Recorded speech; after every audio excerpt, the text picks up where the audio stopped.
Hey everybody, this is Erica from the TES content team. This week I am here with Brian Dalton. Brian, can you go ahead and tell us how long have you been teaching for? This would be my 23rd year. So I don't remember what year I started, 1994 maybe, something like that. It's been a while. Great. How did you first become a teacher? I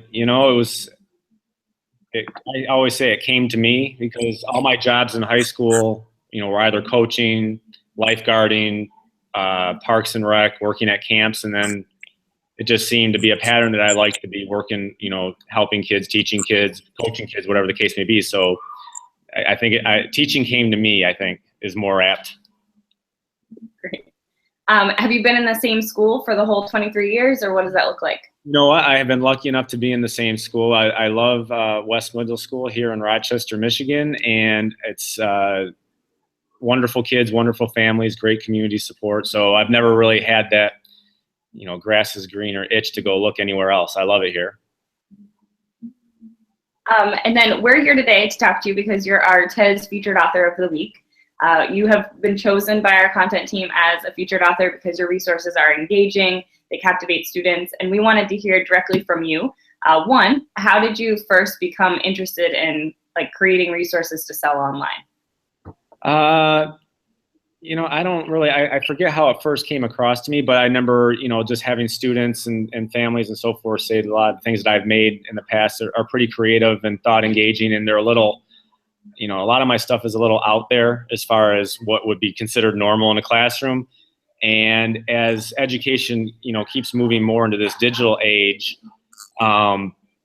I like to think of myself kind of like as an edutainer, number one. So I educate my kids and entertain them, but also there's a word, edupreneur, I think, or something like that. Yeah. Basically, any way that I can get my thoughts and my ideas out there and maybe, make some more money for my family on the side, because I have 4 kids. So I certainly, I'm going to run with it and do it. So that's thanks to, you guys, giving me this opportunity, and hopefully, other people will enjoy what I make. They definitely enjoy what you make. Can you tell everybody a little bit about what do you think in your mind makes an efficient and wonderful resource for our buyers? Well, I guess it depends on what exactly they're looking for, but I know I go based off of my audience, and my audience is my teenagers, or are my teenagers. If they're interested in what I'm doing and presenting, then I think I've won over the hardest audience there is to win, especially here in May in Michigan and almost June. They're smelling summer. So if what I'm doing and what I'm making gets their attention, then I feel safe to say to all other teachers or people interested in maybe buying something, if it works here, it will work for your kids. You just got to be, a lot of my things, you got to be willing to kind of stretch your comfort zone. If you're looking really for a copy, handout, copy, handout, copy, handout, then you're probably better going elsewhere, because you need to stretch the boundaries with some of the stuff that I put out there. For sure. Can you tell us about one of maybe your favorite resources that you have offered on TES, and kind of run us through how does it work? Right now, I'm actually in the middle of doing it. It's called Sane in the Membrane, and I made it off of a video game that I played called The Witness, which is actually developed by Jonathan Blow, who's out there in San Francisco, and Thelka. Their company is Thelka Incorporated, and he's been kind enough to email me back and text me, and we've been talking. I told him, I enjoy playing video games, and I get the kids down to bed at night, and I get some time to myself. But just like when I listen to music and I incorporate music into my lesson plans, when I'm playing video games, I'm thinking, how can I get this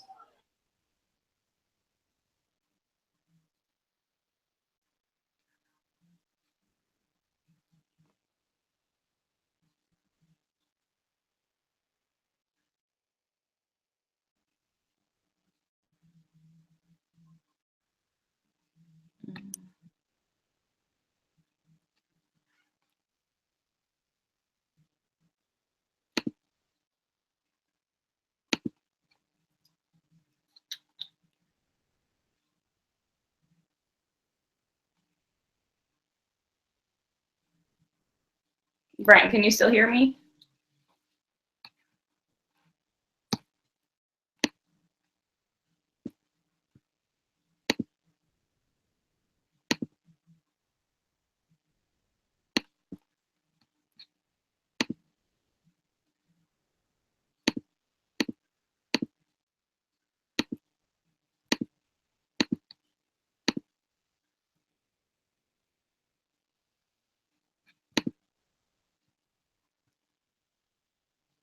Oh no.